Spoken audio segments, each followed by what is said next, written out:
Existe uma substância que acompanha a humanidade há milênios.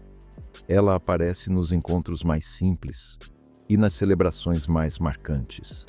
No brinde improvisado entre amigos, no copo depois de um dia difícil ou naquele só hoje, que se repete mais do que deveria.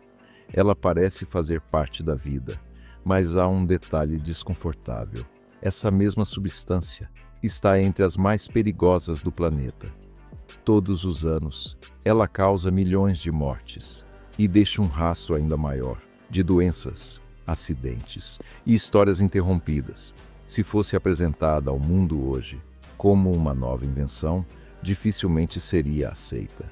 E ainda assim, nós bebemos. Bebemos para celebrar, para relaxar, para esquecer, em momentos de alegria e em dias pesados. Em grupo ou sozinhos, existe quase sempre um motivo ou uma desculpa, e isso levanta uma pergunta incômoda: por que algo tão prejudicial continua tão presente? A resposta começa dentro do corpo. No instante em que o primeiro gole desce, uma enxurrada de moléculas de etanol entra em ação.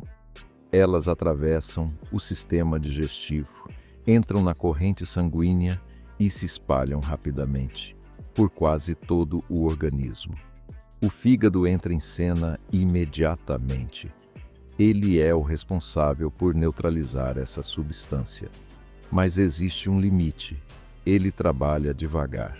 Se o consumo ultrapassa esse ritmo, o excesso começa a circular livremente e, inevitavelmente, chega ao cérebro.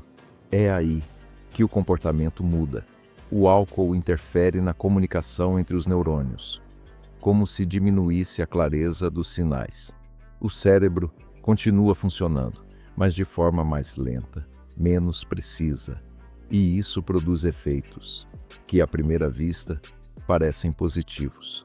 A tensão diminui, o corpo relaxa, aquela sensação de peso simplesmente vai embora. Ao mesmo tempo, o sistema responsável pelo autocontrole enfraquece.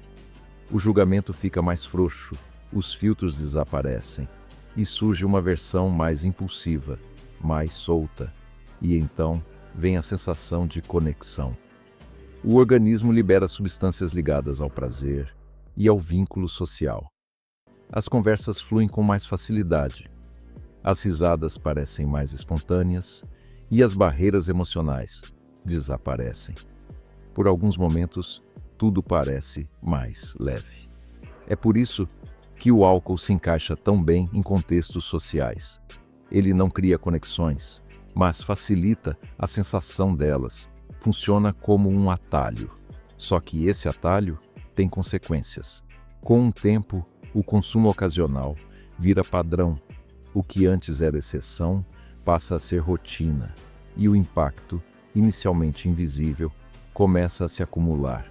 O álcool tem uma característica perigosa: ele atravessa diferentes tipos de tecido com facilidade. Isso significa que praticamente nenhuma parte do corpo fica protegida, e o maior problema surge quando o organismo tenta eliminá-lo. Durante esse processo, o álcool se transforma em uma substância ainda mais tóxica, o acetaldeído. Ele danifica células, compromete tecidos e interfere até no DNA. No cérebro, os efeitos são progressivos. As conexões neurais se enfraquecem, a memória perde eficiência, o raciocínio desacelera e o risco de doenças graves aumenta. Quando o consumo começa cedo, o impacto é ainda mais profundo. O cérebro leva anos para se desenvolver completamente. Interferir nesse processo é como mexer em uma estrutura que ainda não está pronta. Pequenas alterações podem gerar efeitos duradouros.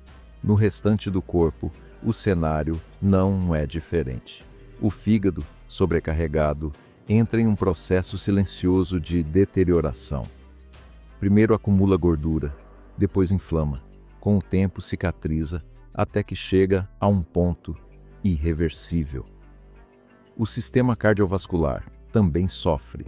A pressão arterial sobe, e o risco de eventos graves aumenta. E existe um inimigo silencioso, o câncer. Mesmo em níveis considerados moderados, o risco já começa a subir.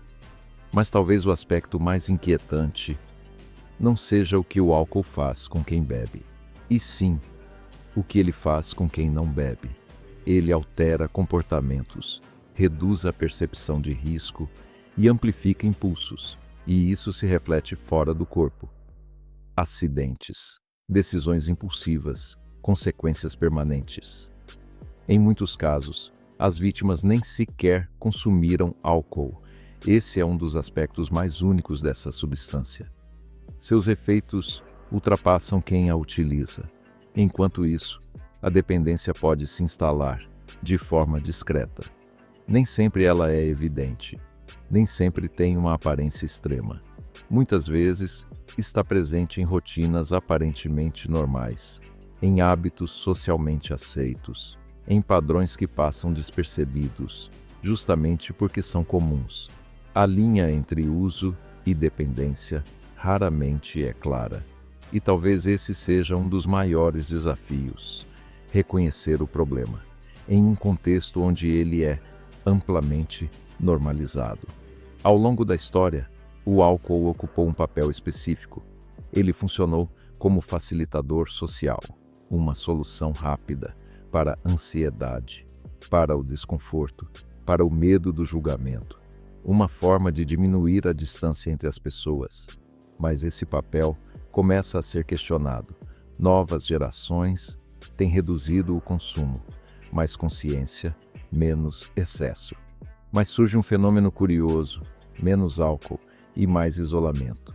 As interações mudaram, tornaram-se mais digitais, mais rápidas e muitas vezes mais superficiais. Sem o atalho químico, a conexão exige mais esforço, e isso nos leva a uma reflexão mais profunda. Se por tanto tempo dependemos de uma substância para facilitar relações humanas, o que acontece quando tentamos construir essas relações de forma direta, sem atalhos, sem filtros? Talvez o desafio não seja apenas reduzir o consumo, talvez seja reaprender a se conectar, porque, no fim, o álcool nunca foi a origem das relações, apenas um facilitador temporário. E tudo aquilo que ele promete oferecer, leveza, pertencimento, proximidade, continua existindo. A diferença é que fora do copo, essas coisas tendem a ser reais.